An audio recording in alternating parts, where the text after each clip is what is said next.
This is not a test. Don't expect to be impressed.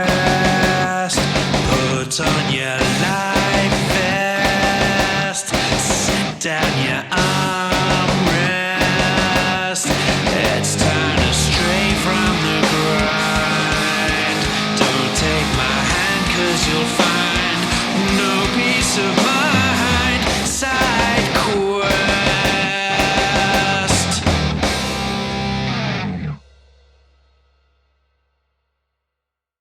Hi there, and welcome to Side Quest, the side quests we do, which aren't the main quests, I guess, where we talk about, bullshit normally. Sometimes we play games, sometimes we have guests. Those of you watching on YouTube realize we have neither of those things right now. We've got me, Steve Weverill.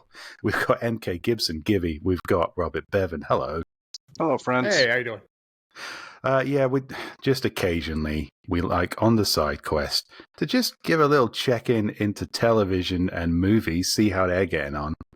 And perfect time to do it. It's not quite the spooky season anymore, but we do have an exciting trailer drop for the new Ghostbusters movie, Ghostbusters Frozen Empire. Is everyone excited? I am mixed. Still mixed. Looking at the movie, looks like it's got kind of some cool ghosts and some Ghostbusters, which, on the face of it, that's great. That's fine. There's nothing really wrong with that. Just a bunch of ice. There was a bunch of ice and that one mist guy who looks like a wraith coming out of the shadows kind of thing. But yeah. were either of you older? I mean, you're both my age approximately, give or take. Do you all remember the real Ghostbusters cartoon when you were a kid? I do. I used to love it. Yeah. Right. And that's what this kind of feels like. It feels more like a continuation, because it's far less about like the Ghostbusters of 80s that I knew, and I wish they had never made a sequel to ever. Yeah. Because it was perfect and standalone, and it never needed to be touched. It really was kind of, people misunderstand with this. So say the movie was lightning in a bottle. Ghostbusters 2 kind of remade Ghostbusters 1, as sequels kind of did at the time. Sure. Ghostbusters 2016. People still think I'm mad about that just because it was an awful movie. I'm mad about it because it's an awful movie that compared itself to the original and kind of tried to remake something that was very difficult Didn't need to be remade, yeah. Yeah. But there's obviously been a lot of Ghostbusters content besides the mainstream movies. There's been the cartoons. There was the one in the 90s, which went a bit extreme. It was probably called Ghostbusters Extreme. There was Extreme Ghostbusters, yeah. Yeah, it's in the 90s. It was Extreme something. There was a pretty decent comic book series. It's fine. People have done okay with this content. When Ghostbusters Afterlife came out, I understood the kind of big gasping nostalgia. Wow, they found Ecto-1. Because they were doing what Ghostbusters 2016 maybe should have done, which was nostalgia kind of fan service and not just pissing on the corpse of the original. And I understood them doing it in that. And literally shooting it in the dick. Literally shooting it. That cannot be stressed enough. It was all very obvious. We're not being paranoid here. But I got the fact that the Afterlife was nostalgia bait. I thought it was a fine movie. It had some really fun bits. It was nice to see all the kit get discovered and the familiar ghosts kind of come back. I thought it was kind of schmaltzy to the point of nearly being cynical in places. Like, even as a great big, almost stereotypical Ghostbusters fanboy, in the fact that I've never touched a woman. And even I, at some points in that movie, thought, yeah, this is a little much. You say they bring the old ghost back. I think they did a little too much of that. We didn't need to bring Gozer back. No, there are other big ghosts that could be the big bad there. It was a bit too much. Said, the real Ghostbusters cartoon that kind of like that was the best successor to the first one, because it paid homage to what it was, the original, where it came from, made it something for kids. But if you ever went back and watched some of those things, like that comic writer Straczynski wrote a lot of those episodes, and they were dark as fuck.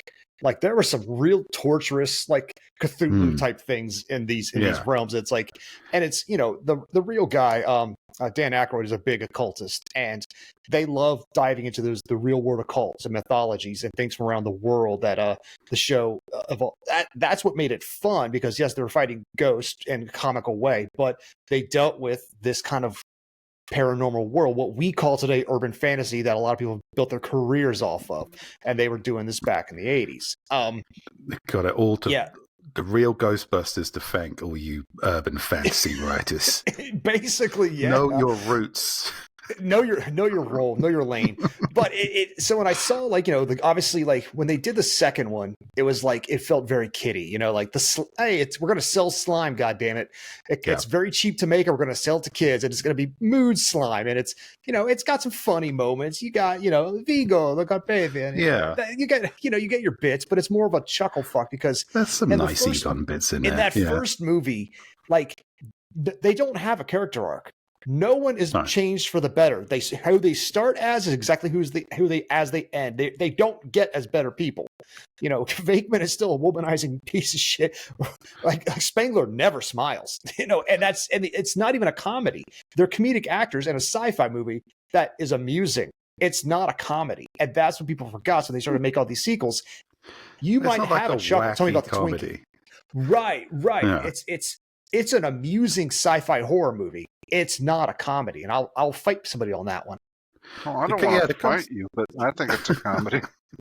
The concept itself is almost, I guess, satire is the wrong word. Everybody just says fucking satire right now. It's kind of schlubs versus, metaphysics. Hey, I mean, it's fun. Even still, like, they're presented as blue collar guys, but all of them have doctorates. They're the most privileged blue collar guys that there ever were. Like, they have doctorates.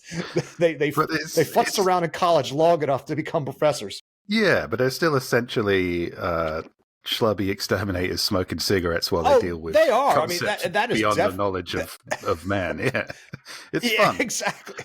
Oh, it is. It's a classic for a reason. But I know people that like didn't grow up on it, watch it later in life, and don't like it. Even within our own community, there's some folks who are just like they have objections to it, and I get it.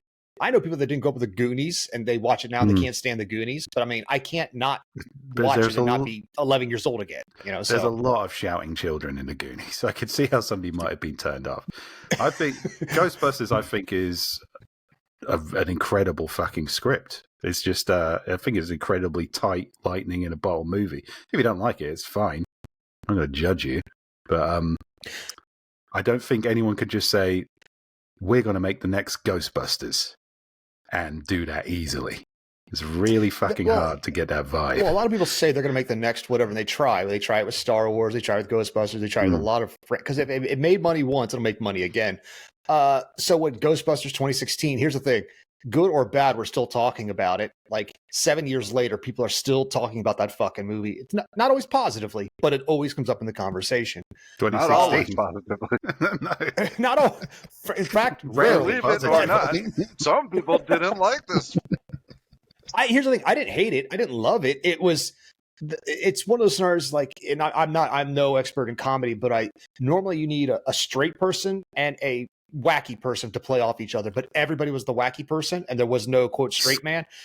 So kind of how we do things. Also, they didn't know when to finish a joke. They were just like, right, okay, it was all improv, and it felt like a very long, well-produced Saturday Night Live skit. And sometimes it's good, and most of the time it isn't. It's like a lot of Monty Python. The idea is great. Not all the skits are the best. You know what I'm saying? I would say, just for listeners who may have stumbled on to us randomly here, we do have a couple of episodes diving into exactly what we fucking hate about our movie. I think we even did an At the Movies on it. So if you want a complete rundown, at least every single problem I wasn't there. Movie, we can revisit that anytime you want. Please do. But come after life. I mean, it's the guy who wrote it. It's kid who grew up in Hollywood, and it's.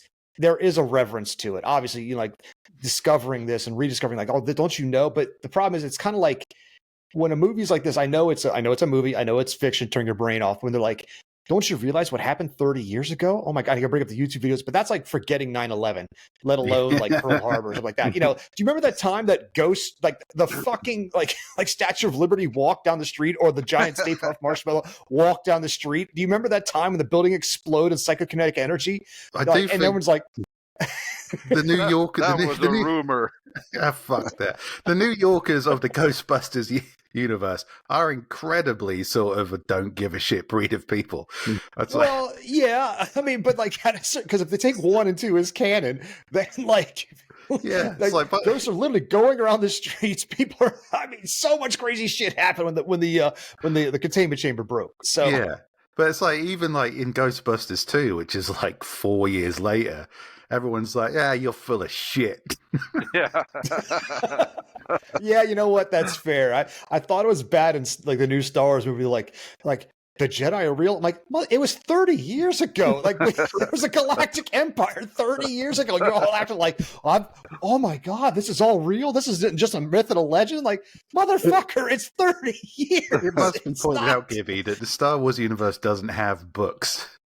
So you can't That's really true. say to Ray, read a fucking book. Because she'd be like, I don't know Well, what they I do. mean. They make it a point. She steals them from the tree in the second movie. There's like a whole stack of them. So, Yeah, shit. Oh, yeah, they fucked that up as well, didn't they? She could have talked to a droid about it, but the droids are deliberately pretending not to remember stuff. I don't know. It's very confusing. I was just talking to Rachel about that. Like, it still irks me that like C-3PO, Anakin built him, and in the second movie, they go back to Tatooine, and he's at the farm. He's at the farm that Luke will eventually work at. Uncle Owen is there. He knows C-3PO. He sees the robot, and then 20 years later, he buys the same robot. It's like, it's know what you write, people, because once you start expanding your universe. Yeah, well, maybe just leave shit alone if you've got a convoluted tattle of like nice or just World leave War shit alone. World War II movie imagery and samurai movie that someone made and managed to get 3 movies out that change the world. Maybe just fucking leave them alone. Do your own thing. And maybe the same with Ghostbusters. And I will say, we were talking about the reverence in Afterlife and how it doesn't quite make sense. It's like, I had no idea that the Ghostbusters exist, despite the fact that they once beat up a giant slime monster with the Statue of Liberty. But yeah, I think the reverence in the new trailer seems to be, I mean, they've already fired that shot, right? They've already fired you remember the Ghostbusters guys? Remember Ecto 1? That's kind of, it was done nicely. It was fine. I enjoyed it, but I'll do it again, right? Spoilers for that movie for folks who haven't seen it, and I'm sorry, but like that scene at the end where it's like the original step up to do something, and the ghost of Harold Ramis, because unfortunately the man passed, so they CGI'd him in as a ghost to help the guys. I liked it. I thought it was touching. I thought it was too much of it. Yeah, it went on for a bit long. That's like, I get it. That whole movie didn't need to be. But to wipe the taste of 2016 on my mouth. Like, all right, he's the ghost. We get it. You missed him. I liked it. Keep going. I liked it. It worked. I liked it for like a minute, and then it lasted 14 more. But that's fair. It's kind of like, I remember Harold Ravi, and then like about 2 minutes in, I was like, Harold Ravi, you're outstaying your welcome now, Egon. Go home. Okay. I liked him as a character, like when you couldn't see him, when he was just fucking around with the lamp and stuff, showing off his degrees. Cool. I thought that was hilarious. Yep. Playing chess with his granddaughter. Yeah. I liked all that. And that was really at the heart of that movie was, do you remember Ghostbusters? Wouldn't it be great if you were just discovering Ghostbusters again? Now, I'm not advocating child beating, but that one kid, Finn Wolfhard, like the Stranger Things kid, like I wanted to fight him. And that felt still wrong as a grown man. That face, that kind of face he would make all the time. I'm like, I just want to take your lunch money and give you a haircut. Strikes me as a very kind of Martin Short grown man pretending to be a child scenario. Maybe it's okay to hit him. I don't know. Well, I'm sure he's not a child anymore. Maybe he's not. How old is? I gotta look this shit up now. He's talk legal. amongst yourselves. Is Finn Wolfhard old enough to beat? Google. Yeah, Finn Wolf. Right. Oh, he's Canadian too. I can't trust that. All right, he's 20 years old. In Canadian years. Canadian. Yeah, exactly. So it's like like 77 cents on the. I don't. Yeah, he's 20. So it's fine. You can be angry about it. I'm just angry that he's young and got more money than I'll ever see in my life. So Yeah, there is that. and more hair. So, and also they're not doing the nostalgia thing anymore. So that Finn guy doesn't need to be in it. That's his entire shtick, is pretending it's the 80s, and we're not doing that neither anymore. does Paul Rudd. I am not a Rudd fan. I've said this all my life. He is exciting to me as buying new towels. Like, he's okay in a comedy troupe, but when he is the background character, adding a little bit of spice, great. But when he is like a vegetable on the like he's a main course on the plate, it does not. That's why I hate Ant-Man. I don't care for him. I like Paul Rudd, but I also like new towels. Yeah, nothing quite beats that new towel feeling, Gibby. But so, right. as much as I dislike your analogy, you're standing in the Walmart or whatever the British version of Walmart is, looking at towels. How excited are you? It's not like you're getting to go to the electronics section. You're not going over to, like, the even like if you're hungry at the grocery store. At least then you got like, ooh, what can I eat this week? No, you're just looking at fucking towels, and it's like soft and fluffy white or soft and fluffy beige. Like that's it. Maybe there's a problem with the towels. You're choosing between white and beige. There's a I got whole a wife. world. I'm not allowed to have black towels anymore. It gets lint everywhere. Apparently, it leaves. See, there you go. You've been cut off from the true excitement of buying towels. But I think we're getting away from ourselves. Anyway, I quite like Paul Rudd. I thought he was okay in the first movie. He was funny. But what I didn't like in this trailer is they used the same joke twice with two different guys, because they had Paul Rudd and what's his face, who's the Patton Oswalt, and they both did the we're going to show you something scary. Beat. Oh wow, that's cool. It's like you did that joke twice, and we're going to cover the whole trailer here because there's a different thing I didn't like about it. Please bring it up. Let's really fuck this trailer. It's fine. It'll probably be a fine movie, but probably. Here's what bothered me. They're going on like, his skin turned pale, his eyes froze over, and they say, he was literally scared to death. No, he fucking froze. No, he froze to death. That's not how fear works. Yeah. I mean, you just explained every step of somebody freezing to death, and you jumped to an entirely different conclusion. This is why you need I think they were trying to say frozen with fear. And we're not clever enough to say frozen with fear to draw these corollaries. It wasn't frozen with fear. It was frozen even then. Cold. Oh, I understand what you're saying. But the person was frozen with fear is a common trope, axiom, etc. And they're trying to merge these things into a thing it is. And they're trying to get it into you're giving that face. You are just staring at me. I know, I get what you're saying. But that's not what happened. Yeah, there was no evidence provided that he was even afraid of anything. I gotta say, I am agreeing. If Egon was still in this movie, the trailer would have said, he froze to death with fear, and Egon would have said no, and then they could have cut to the next bit of the trailer, and I would have bought it. But Egon is dead, and that's a tragedy. There's no one to call these people out on their inaccuracies with that classic deadpan pedantry we know and love. I don't think they have a new Egon character. It's that little girl, but I didn't see her piping up. She was in it. Not yet. Yeah, never say anything. She's letting them all talk shit. We don't so know. She's letting the side we down. could have an entire Force Ghost Egon the entire movie. And you know what? Just to piss you guys off, I'm with it. Just a blue glowing Egon and Jedi robes. Oh, why not? Okay. Other problems with the trailer, and I don't know if this is a problem. You were saying about the real Ghostbusters being slightly dark and the whole urban fantasy thing. I think 2 people died in this trailer alone. Not even implied. You see their corpses. Implied, fucking loads of people died in this trailer. And I'm thinking, how many people died in the original Ghostbusters movie? None, because they were fun. Well, I mean, when the shit was falling and the roads were crashing under, there were other cars and things going on around. So you don't know how many old people you don't know how many old people died when the ghosts were going into apartments in and out of places, and that one ghost is a taxi driver. Easily killed somebody. They were old people, and you kind of that's fine. But you never saw the corpses, is what I'm saying. We definitely saw a couple of corpses.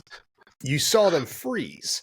What if at the end of the movie it's just like, oh, we have to use the fire of some of a MacGuffin to free them, and they're all like, "Oh, better! I was unfrozen, thank God," and they just start walking back. I can't help but think, that this would be again something Egon would call bullshit.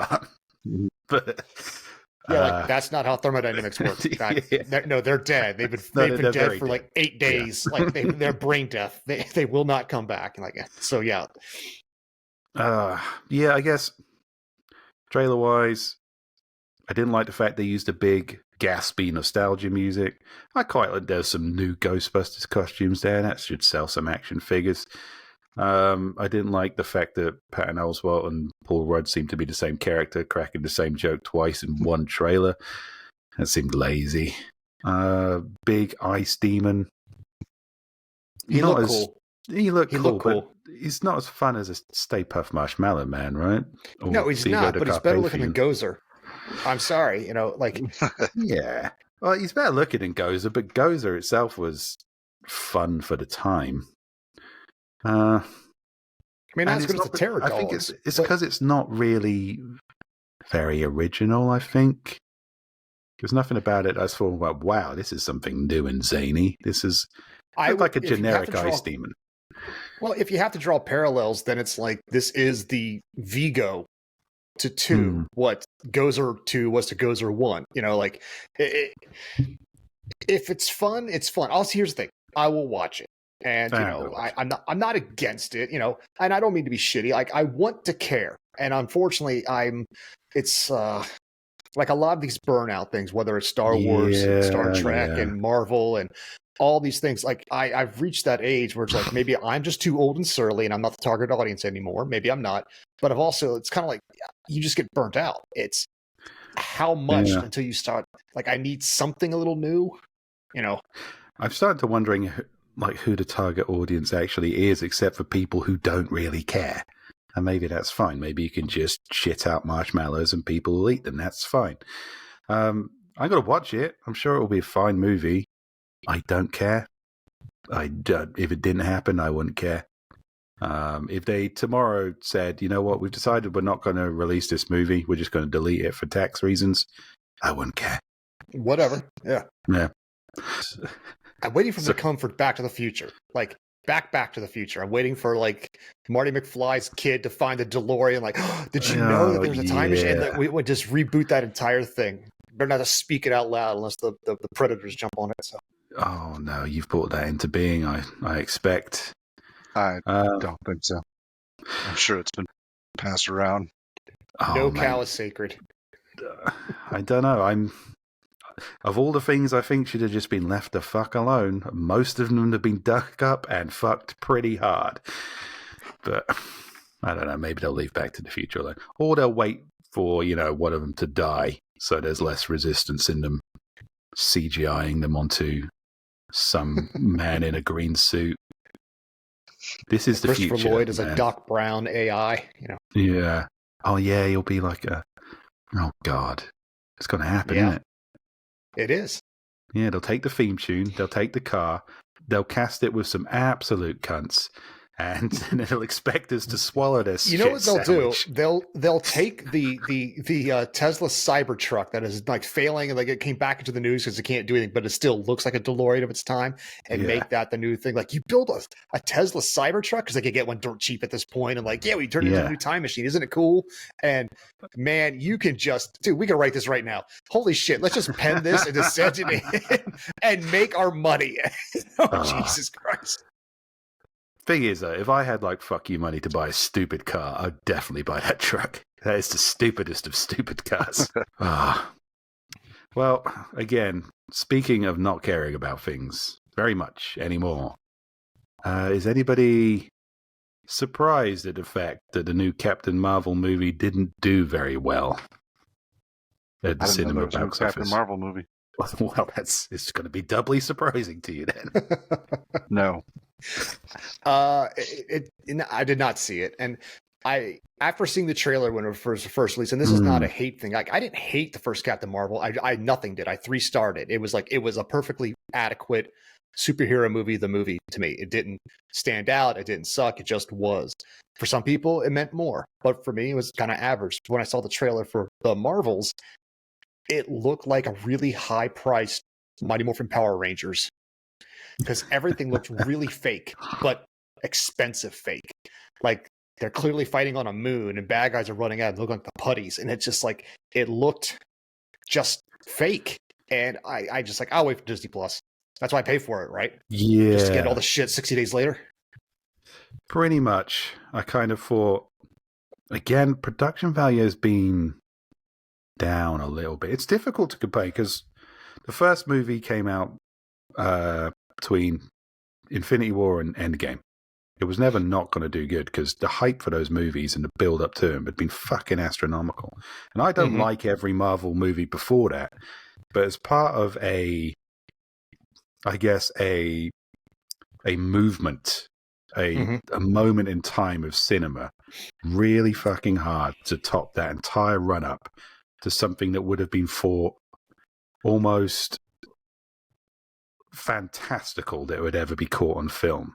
The idea that a fanboy would go from the Raimi Spider-Mans, which I thought were great, to every single Avenger fighting this massive war on screen in a genuinely kind of like emotionally engaging climax, worthy of and perhaps surpassing some of the great comic book storylines.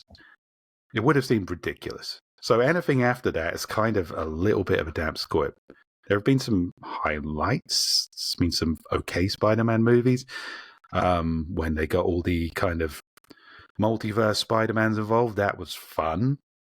And Multiverse of Madness had Sam Raimi directing it. A very flawed movie with some fun bits. But every time I go and watch one of these things, it's like I care less and less about grabbing the next one. I agree with you. I think my biggest complaints, other than exactly what you said, full agree with you. Pardon me. During the pandemic, they didn't want the machine to stop. Like things had to halt for a period of time, but these captains of industry need these things to go. So I need to do a little bit of fact checking, but I'm 99% sure when they were filming The Mandalorian, because like basically Georgia is Hollywood East these days.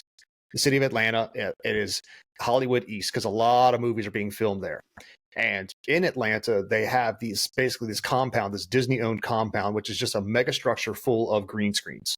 And it's got a sound stage that you move props in, move props out, and it's a mega wall of green screens. So they could like using basically Unreal Engine, like video game like technology, basically put the map in behind people almost immediately so you know what it would look like. And it became a production model of how to make things fast, bring people in, pass their COVID test, film the principal photography in 3 weeks or less, CG the shit out of it, and crank out a product. And they did that for a lot of Disney Plus shows, but they did it for a shitload of the main Marvel movies. And unfortunately, it looks like that. It looks like 30 dudes fighting 30 dudes next to 16 rubber rocks and people in costume over and over and over. Like Falcon and the Winter, what's it called? The Captain America and Winter Soldier, when they shut down an overpass in a city to have this big fight scene outside, and they're on a street and they're doing these things. When you're filming on location, you know this is a superhero movie. Yes, you know these have superpowers and whatever the shit. Great, but when you shoot real and at a real place, your brain accepts it a little bit better. Yeah, but definitely. when it's just I'm pointing that way, and it's just shit going on around them. Do you remember? Okay, back in like the 80s and 90s, there's always a person driving a car, having a conversation with somebody, and they're just literally driving a car like this with a steering wheel. Well, the green screen is rolling behind them as they're in the car. Obviously, the car's not in motion, and as TVs got better, you could see how fake it looked, but you just kind of let it go because it's like it's that's what all this feels like to me. All of it feels like pantomime. Yeah, if you have to spend a shitload of money on CGI before it looks good, it looks better than just a talented cinematographer pointing at a real location. It takes so much more work. But here's the thing. I don't think it's all that. I do think it's a lot to do with that, but people watch those CW, DC superhero shows. Sure. They watch it for the cheese, though. Yeah, I've never looked at that and thought that looks great. I'll give that a go. But they must be doing something right in other things for them to forgive the fact that it really doesn't look very good. You tune into that for the melodrama. I mean, yes, the phase 4 stuff, the beginning of phase 5 stuff, most of it was subpar writing. It just was, okay? And it just wasn't nearly as fun. A lot of new origin stories, some were good, some were bad, and some were continuations of characters we don't care about because we haven't built up to them. You know, unfortunately, the Marvels is one of those guilty things. You know, it's the one girl from a show that the other girls from a show, and the other girl was Captain Marvel that some people just don't like because. Well, the shows have kind of been hit and miss, and I mean sometimes hit and miss in the same season. WandaVision just had dud bits. Hawkeye had fun bits, it had dud bits. Loki had fun bits. I've heard Loki season 2 is good. I'm definitely going to watch it. I really enjoyed season 2. Season 1 still had kind of bits where it was like, this is just spin on, you know, just kind of, this is boring. It just feels like filler. This feels like sawdust in the burger. And I watched maybe one episode of the Miss Marvel show, and it thought, if I want Diary of a Wimpy Kid, I'll go watch Diary of a Wimpy Kid. This is not for me. This is clearly not for me. No, it's not. So I didn't watch it. But I will give excuse me. I will give that actress credit. Like, she is excited to be there, and she is like just like the guy, that young man, the British guy who plays Spider-Man. I can't think of the actor's name. Tom Holland. She is excited to be there as he is, so that joy is infectious. It's kind of like, remember when you used to love writing before it beat you down? You know, it's kind of like that. You know, I've got to say, I found the joy annoying. It's like, I get it, you're excited to be here. I'm not. This is getting on my tits a bit. But well, you're just a surly old man at that point. Let the joy back into your heart, sir. When your whole thing is like, oh, how exciting is this? And I'm thinking, not very. I'm thinking, it's probably time for me to go to the bar. And that's fine, again, because I don't think that program was for me. But I don't know. It's like, well, am I supposed to watch a movie that's got one foot in a show I thought was maybe 50% good, one foot in a show I didn't get past one episode of, and one foot in a movie I thought was middling at best, up until the point where they introduced that stupid fucking cat who took the coolest character in the MCU, Nick Fury, scratched his eye out. Did Nick Fury snap that cat's neck? No, he didn't. And I just checked right out of the whole fucking thing as soon as that happened. It was, I agree. When I wrote my review of it way back when it first came out, like I said, I didn't hate it. It was like a 3 out of 5 for me. But one of my detractors from that is in the early Marvel movies, and I know Bob's like, fuck Marvel, I don't care. But it's in the early Marvel movies, you take these characters, these leads. Okay. I'm pretty sure you said that at some point. Most of the lead guys, at least in the guys they're presenting, you laughed at them. Tony Stark, you laughed at him. He was trying to learn how to fly. He flew into the ceiling and bonked his head, or he got stuck in these weird positions. Captain America doesn't know what women is, what fondue is, and he jumps a grenade. You laugh at him. Thor gets laughed at, gets a needle in the ass and knocked out. This can go on. Obviously, Star-Lord. You laugh at these characters so you can like cheer them on later. But the presentation of this Captain Marvel character is a lot like Vin Diesel in a lot of his movies, where he's not allowed to look silly or lose a fight. And I find that type of presentation not fun for me. I don't care. I want to laugh at somebody so I can cheer them. But when they're just, it seems undefeatable. It doesn't. I know what you mean. Even John Wick gets. She was power wise undefeatable, but she's also like, she was never wrong. Never the butt of the joke. I think they've kind of solved it in the next movie, which I'd be quite interested in. But I do remember I've heard good things about the movie, actually. That's the problem. Like, everyone I know who saw it, they're like, I had fun. I'm like, that's fantastic. I can't wait to have fun also in 60 days. I'm just not excited about it. I'm definitely not fucking paying for it. I'm not paying $20 for it. It's just not going to happen. It's interesting. I do remember in Endgame with Captain Marvel, she comes down and Rocket Raccoon takes the piss out of her. Rocket Raccoon takes the piss out of everyone, and they just kind of let it happen because it's a raccoon making fun of you. It's funny. He did it to Captain Marvel. She had to have the last word on it. I was like, you're the most powerful being in the universe. Just let the little raccoon make fun of you. Give him a fucking line. But you're right. She was just very kind of self-serious. But it seems like that's I- something they've addressed in the next movie, which I think so. is Like I said, I interesting call to it me. Vin Diesel syndrome. Go back and watch all the Fast and Furious, and it's like everyone else is laughing, being laughed at, and having fun, but Dom is never the butt of the joke, and it's when he should be, that's really. when he should be, because clearly everyone else is having a laugh at his expense, and he's not getting it. It's kind of like, as long as we're talking about these movies, it's kind of like the Sony movies, whether that's Madam Web or Venom or the Craven that's coming out. Like Venom made money God. because it was stupid and everybody was laughing at it. And Sony doesn't realize that. Like when they made Venom 2 and made half the profits, they're like, what happened? Like, no, we didn't like it. It's not good. We're laughing at it.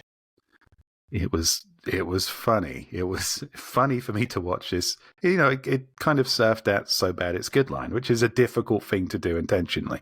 Right. But yeah, speaking of the MCU, I can say I'm not surprised by the doubt. I don't think that the quality of Captain Marvel 2 / the Marvels is probably what's wrong with the MCU at the minute. I think this is just malaise from a series of missteps, boring movies, and cheapness. Well, there's also a loss of trust with the audience. It's like if you're going to offer something, meaning there's a YouTube thing out there called Film Theory, and they put out a video recently, and they brought up to address a lot of these things. If you keep offering your audience something, then you have to return on that investment. You know, they buy your books, they buy your movies, they buy your product, and you keep teasing out plot lines. You have to a high quality podcast, for example. You have to like reward them eventually. You can't slap them in the face and say, no, nerd, you can't have this. Like they've been teasing the X-Men for years, but like, dude, like you bought them years ago, and that's what people are waiting for. Because if anything's going to save Marvel, it's going to be the X-Men, because beyond when I was a comic kid growing up, the Avengers were a joke. Okay, they were a thing. X-Men were what everybody wanted, and Marvel sold those rights off years ago. They had to turn these Avengers into heroes, and they did good. On Robert Downey Jr.'s back, they did well. Yeah, but now it's like I want to see the X-Men, a good X-Men, not the Fox X-Men. I want to see a quality made X-Men product, but they've been sitting on it for too long. Yeah, I mean, I'd say it's odd because at the time when X-Men came out, when the Tobey Maguire Spider-Man movies comes out, it was a superhero movie revolution. They were nowhere near swinging with the same amount of muscle they have behind them now. But X-Men 2 is still I'd say that's a turning point movie. But and then X-Men 3 turned it right around again, unfortunately. But I'm not really interested. I've heard about the secret scene at the end of the Marvels where it's Beast from the X-Men. It's kind of like, you haven't really earned that. So what if it's Beast from the fucking X-Men? All this multiverse shit is starting to bum me out. You're doing what DC did, where you think you can just pull a character out of your ass and we'll go, hooray. It's like, no, you've got to work this shit up. You've got to build it up. You can't just go, it's Beast. Because any standard, if you're looking at it from the point of view of a standard normie, even if they've watched all the Marvel main films, they're going to go, okay, who the fuck is Beast? I didn't watch X-Men 3. No one did. And no offense to Kelsey Grammer, but Beast is like everyone's least favorite X-Men. You know, it's like, sorry, dude, my favorite X-Men. Oh, you're wrong on every fundamental level. Like, it's just like, I love it. Why? Because he's hairy and has glasses. I see what's going on. Powerlifter frame, glasses, and hairy. All right, well, fine. If you have to see yourself on TV, you're one of those people. That's fine. Hey, I saw him when I was like 10 years old and thought, that is the man I want to be. Eloquent Kelsey and Grammer covered in playing fleas. Beast? Again, yeah, like he did in the back in 2004. Well, they CGI'd him this time, so I think he just did the voice. Yeah. But, yeah. And I'm not incredibly excited about that next phase. I think it's already pretty fucking messy. I think the whole multiverse thing lowers the stakes. Well, now that everybody's doing a multiverse thing, it just feels Rick and Morty. And that is a show about malaise, like adventure malaise. That's and the pressure that brings on. Exactly. Rick is a nihilist, depressed asshole because of the infinite. They've got to the point where people are saying like, "Oh, the MCU is going to turn around because the new Deadpool movie is going around." I'm like, that's not the MCU. We fucked all this up so much we don't even know what we're saying anymore. It's like the MCU, the Marvel Cinematic Universe. I mean, they own them. But it's not part of that world, is it? You can't just say like, well, now that we've brought in Tobey Maguire into this movie, everything's the MCU. It's like, okay, well, if nothing matters, that's fine. Just say it. But you can just like, what are you going to do? You're going to take the 90s Spider-Man cartoon and bring that in? You're going to take the... actually, that'd be awesome. They did that across the Spider-Verse. Like, it was literally there in the background. Oh, I didn't watch that. The second one? Yeah. Those are good movies. I've heard it's a good movie, but I'm not interested in all this kind of endless fucking Easter egg rolling out. It's not fun for me anymore. I'll tell you what, have a couple beers and watch those movies, and you'll be surprised at actually how good. Like, I'll say this: the first one, I've heard they're good movies. Yeah, the Spider-Verse movie is like actually in my top. I've watched the first one. Yeah, it's good. Okay, yeah, that one's in my like second one's solid, but I'm warning you now, it's not a whole story because it's a two-parter. They didn't warn you going into that, and so it's not a complete story, and it irks me. Everyone's like, "Isn't it great?" Like the story's not over. It's cuts like at a halfway point. You know, like there's a whole other movie coming. Well, the fact is, like, okay, so Venom, that's now MCU, I guess, and the Craven movie is going to be MCU. This Madam Web thing is going to be MCU. They just keep on. I remember, like, I don't know if anyone remembers He-Man figures, but they were really fucking cool. I had a lot of them. Yeah, but what they ended up doing was just go like, we'll call this guy Towhead Man, and he has a toe for a head, and we'll just keep on pushing out all this extraneous stuff. This is how I feel about superheroes in general. Yeah, forgetting about the core characters that everyone cared about, then it got spread too thin, and it becomes less of a... Well, that's everything. That's G.I. Joe, Transformers, all the things I love, you know? Or when they take things you already know, like He-Man, paint him blue, faker, because it's a fake He-Man. He's a clone, and he can sneak inside. Like, well, he's blue. Yeah, but no one knows that. Like, he's fucking blue. Like, how do you not know that's not He-Man? Everyone can see he's blue. Like, I'm 10 years old, but I'm not a moron. It's He-Man. He's painted himself blue. Wait a minute.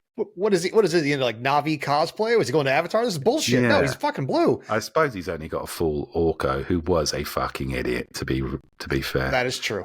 And his cat. Yeah, yeah, and he's got a full a cat that can talk and an Orko. That's fine. Yeah, I buy Fakor. That's okay. Fair enough. I do feel it's being stretched a little thin. I don't know if that's part of the reason I don't really care anymore. It's like, remember we used to get like the Marvel versus Capcom games? Yep. And you're playing them. And it starts off in the 90s and you've got like maybe 10 of each. And you think, wow, I sure wish they would get this hero involved or this video game character involved. And then they do. And then they just add more and more and more and more until eventually you're not even having fun playing it. It's just... you have to scratch the urge of completionism, and you start. That's the Mortal Kombat yourself, model now. Like add things from everything. Like add Omni-Man from Invincible, which some people know about, some people don't. You know, I also feel the same way about horror movies because it's like when they start getting long in the tooth, and it's like Freddy 9, Freddy needs braces. I don't know, like he might need braces. But here's Freddy the thing. gets a manicure. Freddy's day off. What they didn't used to do, and what they've started doing now, is like they do another Halloween movie. We're going to get Mike Myers to go into space for whatever reason. But now it's like, we'll get the guy who was the fourth person who was killed in Halloween, and it'll be his daughter. And I'm like, leave it alone, man. Move the fuck on. Like, you think I know that person? Care. They're all canon. They're all cannon fodder. You think I know these people? I don't give a shit. And I'm getting the same with, it's like, oh, it's Madam Web. Remember Madam Web? It's like, what, from the 90s cartoon and maybe 3 episodes in? Yeah, but fucking she is a beloved comic character, but she's also looks like Aunt May. She's old as dirt, and you got the girl that played like the 50 Shades of Grey in this. Like you didn't get an actor that people are like, oh boy, it's not Helen Mirren, it's not like Kate Blanchett, it's the girl from 50 Shades of Grey. I'm not saying it can't be interesting, but even from the trailer, I'm thinking like, oh, they've got that Spider Person, and they've got Ezekiel from that brief comic book story, which no one really remembers fondly. It's like You just keep. He hugged the giant spiritual spider. I think that ruined it for Yeah, me. and he warned him the hunter spirit was coming for him. See, that also retcon Peter's like history. He's like, oh no, it wasn't the radioactive spider that bit you. It was the spirit of the great thing that was you were meant to. Like They did. They did that for the natural webs because that was what was happening with the movie at the time, which is a bit cynical and shit. But I just feel like they're just shoving action figures into things right now. They're just shoving action figures into the anus of a very thin plot. So right after Deadpool hit, I wrote this this think piece because I went back and looking at once Deadpool hit, I enjoyed Deadpool and Deadpool 2. I enjoyed them for what they were. But once you could just start swearing all the time and being crazy, it's kind of like that's kind of starting to break the model of comic book movies because comic movies have been a thing since 1998 and Blade, 2000 and X-Men, and so this has been 24, 25 years of one medium being on top for a very long time. That's more than war movies. That's more than westerns. That's more than sci-fi. You have the one-offs, but you would have the spaghetti western era was 10 or 11 years. You had good westerns and then spaghetti westerns. Then you would have the war movies that would go on, and then just stop because people got tired of war and war profiteering. You had sci-fi movies would have these little spikes of good sci-fi, then it turns because then it switched to television. 90s action buddy cop ruled for the 90s, a good 10 years until it started turning into Theodore Rex and Cop and a Half and a Cop and a Dog, and it started. The formula burned itself out, so you had to add crazier and crazier things. I mean, I think Whoopi Goldberg was teamed up with a dinosaur in a buddy cop movie at one point. So definitely going to have to add the movies there. Yeah, I've watched it. Exactly. But here's the thing: buddy cop movies can still be done really fucking well, like The Nice Guys. Well, they can, but exactly. But it's that's the exception, not the rule. When you're farting 2 out every year. Right. So when John Wick hit was in the middle of Marvel Mania, and it felt so refreshing just to have a guy shooting Russian gangsters. Just a guy punching some people, and it's fine. Right. But come the fourth one, I'm like, I don't care anymore because it's not even about John Wick. It's about world building. Every new movie is just more world building. Yeah. And the Marvel movies are doing the same thing. That's the thing. If you said a bit there again about kind of breaking the movie, it is starting to feel to me like every time I watch this shit, it's some kind of nerd-based Where's Waldo, and I don't really want to play that. That's okay in comics when you're buying 20 pages, a fortnight or whatever. It's fine. I'm going to see a movie. I want a complete product. I don't want to be playing nerd Where's Waldo anymore. It was fun when they started, when there were just little tidbits of red meat for the people who were paying attention, but 95% of it was for normal people. That's when the best Marvel movies happened. And now we seem to have flipped the fucking formula around where everyone's like, oh, cool, they got the guy from issue 9 of a story no sane person has heard of. And that's not a good reason to watch a movie. See, now, you're right. They're not building towards anything. They haven't been for a while. I think it was supposed to be Kang, but unfortunately the actor got into some pretty bad legal trouble.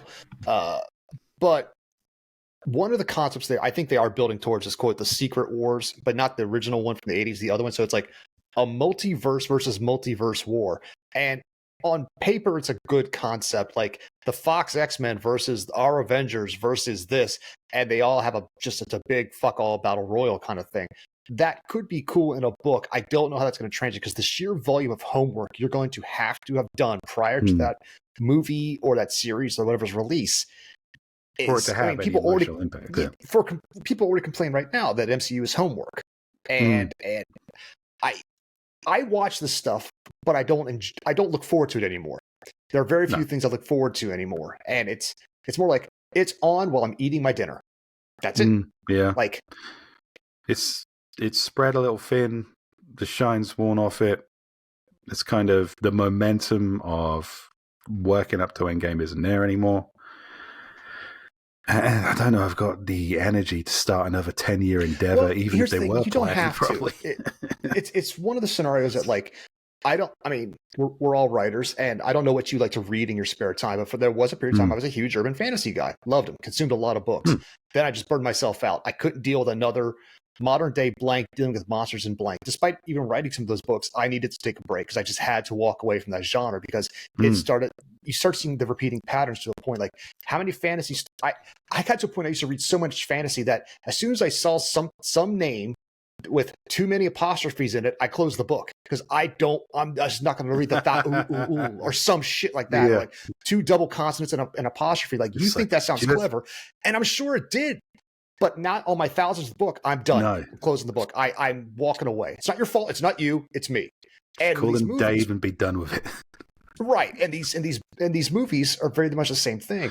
As an audience, we're going to walk. They should walk away. They should say, just cut it off, wait 5 years, and come back. But they're not going to. But your audience is going to walk away. So now it's going to make the genre die, and that's what happens to all the genres. It's what happened to westerns. It happened to buddy cop. It happened to sci-fi. You get these one-offs again. Yeah, that's the thing. Though the tragic thing is as we were saying earlier, westerns died, even though westerns were bigger than Marvel movies ever were. But you still get great westerns. Once you get out of the trap of having to overproduce and find new angles on the same concept every single fucking 6-month period or whatever, you can start having fun with them again or just returning to the basics. I don't know if we're going to see that anytime soon with superhero movies or television. We seem very trapped in this kind of, hey kids, new cape, and I don't really care. So I guess I'm just on the same page as Bevan when we started this podcast, so it's all come full circle. Welcome. The thing is, I want to care. I will forever be that kid who couldn't wait. You know, it's like modern nerds have it better than a lot of us older nerds who remember back in the it wasn't cool. You know, no matter what Keaton's Batman says, in 1989, it was not cool to walk around with a Batman shirt on ever. Until 2000 plus, it was I played Dungeons and Dragons was not the vagina magnet you think it might have been. No. It was so or for the girls who play D&D a dick magnet. The point is it was not cool then. Magnet. It's absolutely. Well, you know what? In a way, it kind of was a dick magnet, and so I will forever be that kid who grew up that time. And a lot of this is the shit I always dreamed of happening. But now my dream is I kind of want to wake up now because the dream has been going on for so long. And I'm yeah, cool. Wolverine. No Gambit. No one likes you. No one's ever liked you. Go away.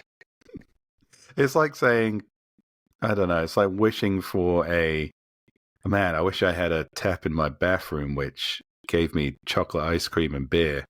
And then, after 10 years of that, going, this was a fucking terrible idea. Yeah, exactly.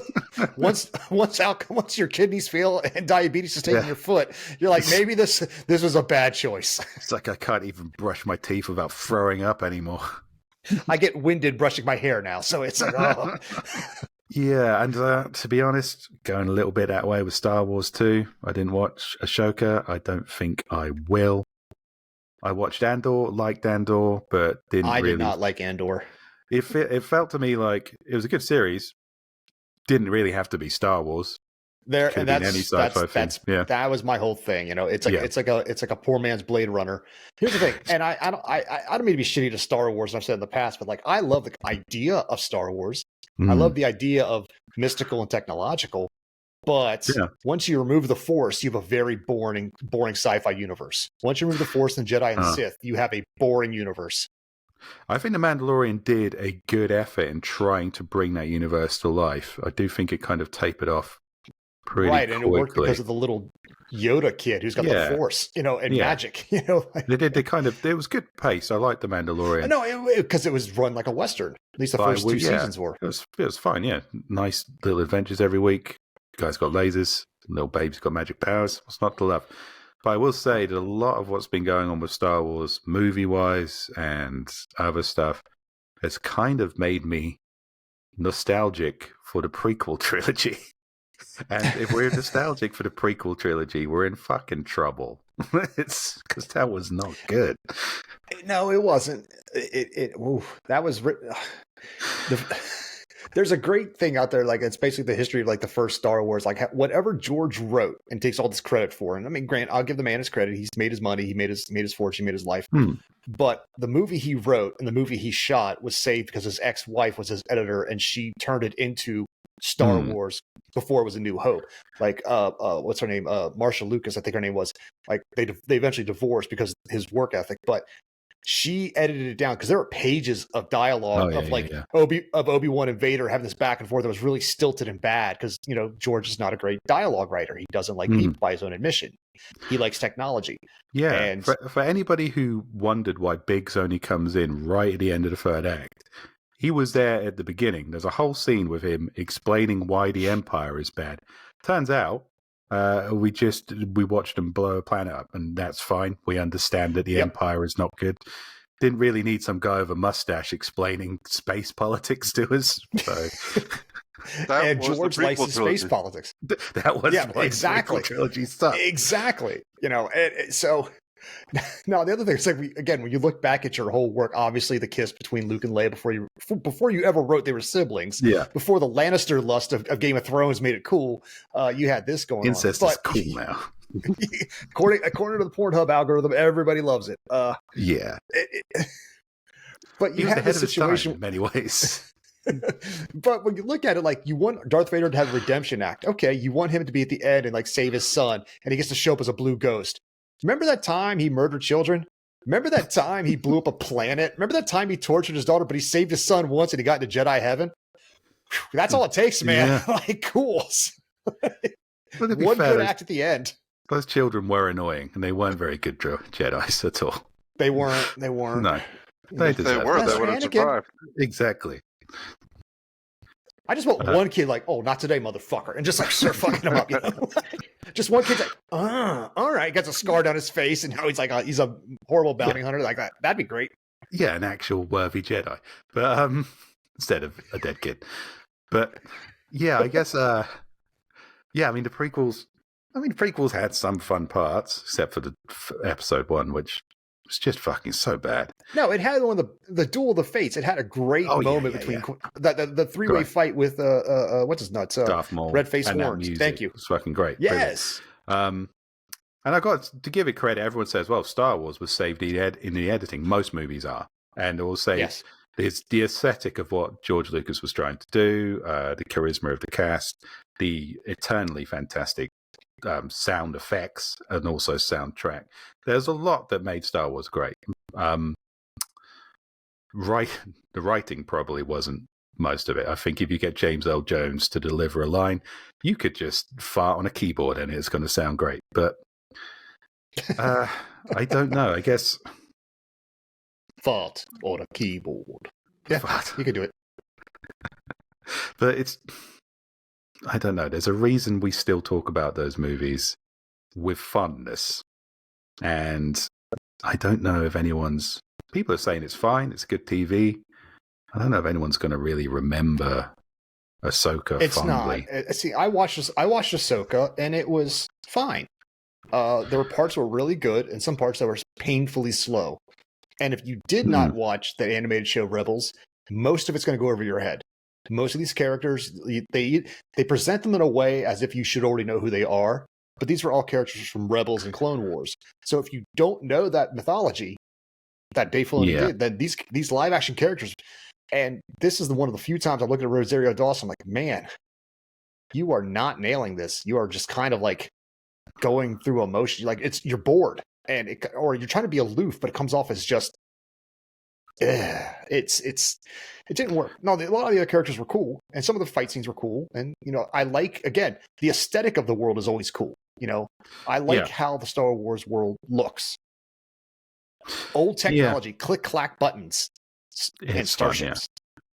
It's like a world in the distant future, which for some reason still has grainy VHS effects on their holograms. I like that, but yeah, I've got to say, I'm not excited for it. It's like when I hear about a Star Wars video game in the early 2000s, it would be like, oh, it's nice, it's still going. It's probably not going to be a great game, and I'm probably not going to queue up to buy it, And that's Right. how I feel about, I guess, any Star Wars release since The There were some Mandalorian. great Star Wars video games, though. Like now that I think about it, like Tales of the Bounty Hunter were really good, and Tales of the Empire were good. I and, did, but I played like Jedi Knight religiously for a while until my people parents love KOTOR, took the internet connection away from me. But the thing is, when it came out, it wasn't the same for me as like a Star Wars movie coming out. You know, that's always kind of going to be to me was always the purest form of what Star Wars is. So back then it was kind of like, yeah, there's a Star Wars flight sim strategy game. Cool, great. I'm not that excited. It's kind of just how I feel about Ahsoka. Or like if they made another Ewok movie. You know, there were unless free it's the Ewok Ewoks movies. actually like remember the Ewoks are like cannibal meat eaters. They were trying to eat those people. I So know, like show me but that. You know, when they did like I hate- Caravan of Courage or whatever it was, they made the Oh, yeah. Ewoks even lamer. like they should have eaten those children. You know, that should would have have been the eaten movie those I children. watched. You know, Yeah. exactly. Give they eat me those stormtroopers. You know, so absolutely. Yeah, I mean they were gonna eat Leia, but then who wouldn't? But yeah, I think give me a horror movie with the Ewoks. Yeah, that could be Yes. fun. you know what? That's not a bad idea. Some random person lands on that planet, and it's like every time you turn around, like oh, it's a sweet thing, and they're like they come at you like critters and just tear you apart. Yeah, Like fuck yeah. yeah, no. They're Uh, dancing around with your skin. You know, yeah. but even then, again, that's me joking around. But it's the kind of thing like I just know there's some writers just locked in a room somewhere by some executive producer saying, "We fucking need something, guys. We've got to fart out some Star Wars product twice a year for the rest of our lives, or Disney will kill our families." It's kind of what it feels like, dude. It does because it's no longer an event; it's a product, and it's a product that people they're trying. It's like a lifestyle brand. Like Yeah. buy your Star Wars merch, watch the shows, buy our gear. It just is, you know, and but it kind of always has been. I mean, George has been pimping Star Wars toys all his life, He was so pretty there's good never with the not merch, been yeah. a time that Star Wars has not had a toy out or a Lego or something. True. But at least they had some decent movies to back them up. But I will say, I do think the main problem is what these things were lightning in a bottle. They were special, and they're not really special anymore. They're just, like you say, kind of a cultural lifestyle thing. It's what you do. You go watch a Disney princess movie. You go watch a Star Wars movie. It's the done thing. Not really Like, interested. Brave. Write me the Princess Bride prequel, where like show me Wesley on the high seas learning to be a Dread Pirate Roberts. I'd watch that. You know, that's begging for a movie. These things The rock sound like these things sound like great ideas from a storyteller perspective because you'd love to get your hands on that shit. But when you think of the tone of that movie and when it was released and how it landed, again, it's lightning in a bottle. I think it's just some things we should just leave where they were. We can still watch them. They stand up. No, I've been burned by this modern audience. Like, I'm sorry, I agree with you, but part of me is also like, you know what? There's money to be made, so fuck it. Give me a bunch of cocaine and let's just go into a room and write the Dread Pirate Roberts movie. Yeah. And like, you know, let's dig up that corpse and strap on a condom. No way I'm putting in Raw Dog. Not even a Brit. Like, it won't know what hit him. I will have scenes where he's just getting beat up on the deck every night and keel hauled, and then eventually it gets better and better. He has to start having a mutiny, and then like the other Dread Pirate gives him the mantle. Oh my god, it writes itself. Dread Pirate Roberts. Fuck, I'm giving it away for free. Yeah. Damn it. Oh, I've already accepted that high-powered Hollywood executives listen to this podcast and steal our ideas. That is true. That's inevitable. That is true. Can't be helped. No, their Genius is AI always is. exploited. Don't worry about that. yeah. Okay, any Bob, final is there thoughts? anything you're excited for? Sorry, I mean to step over you. No, I've been watching a couple things. I watched that the pirate show, Our Flag Means Death. How was that? Fun. Yeah, it was Fun. a lot of fun. And Cool. yeah, they're talking about season 3.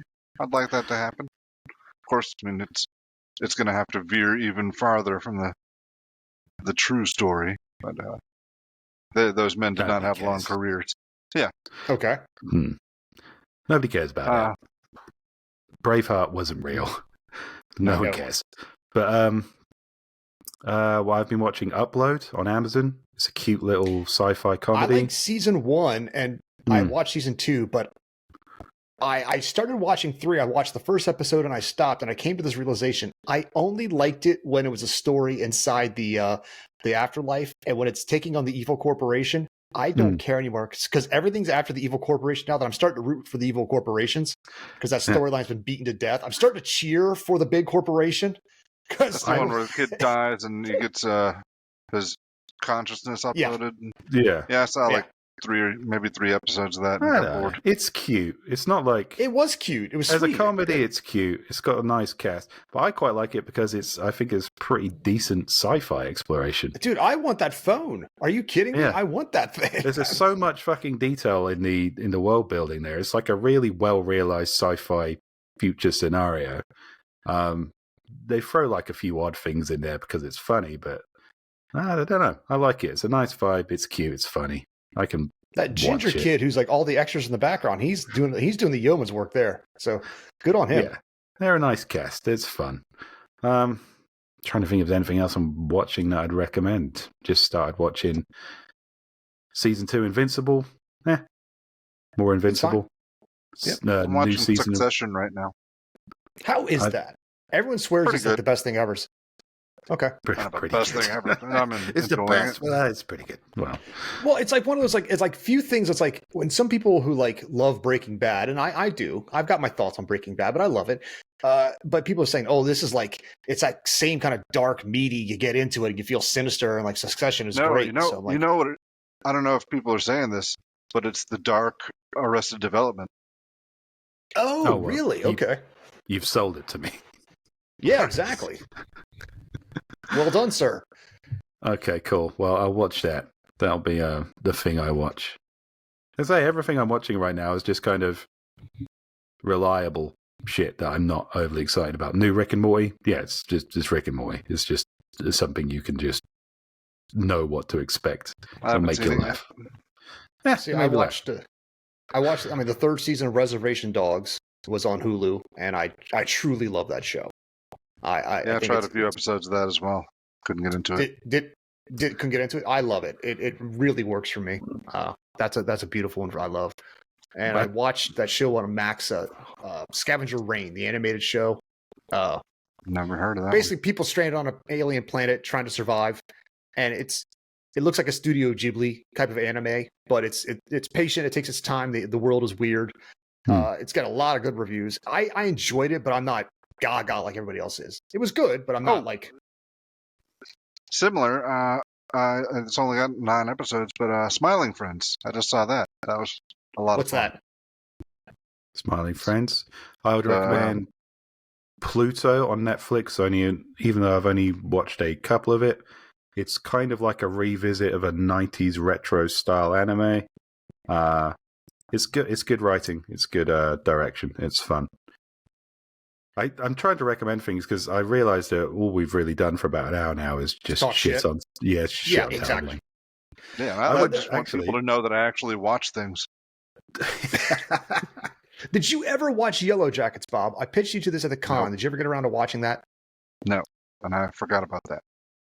Okay. Do you have Paramount Plus? Maybe. I don't know.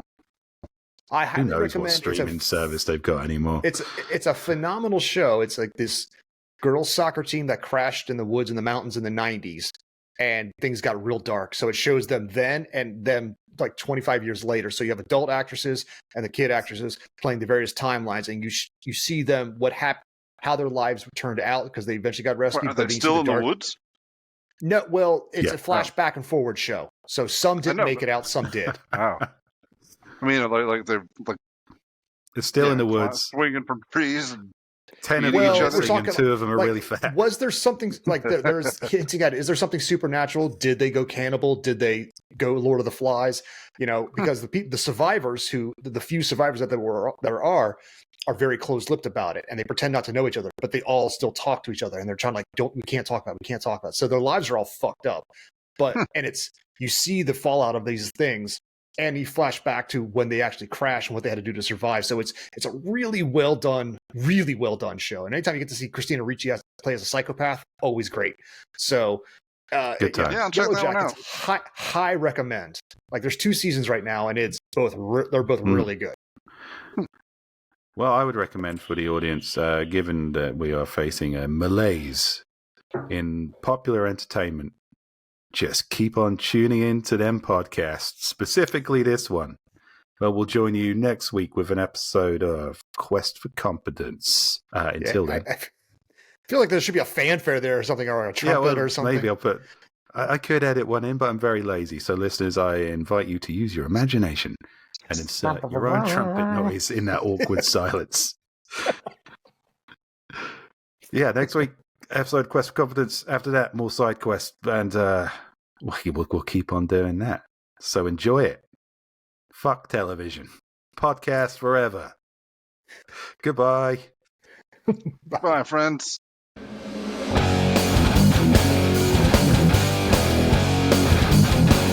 Authors and Dragons is brought to you under a Creative Commons license, meaning you are free to share this material so long as credit is given to those who created it, which is us, the people you just heard play the game. Opening and closing themes performed by the Gore Core 4. Authors and Dragons!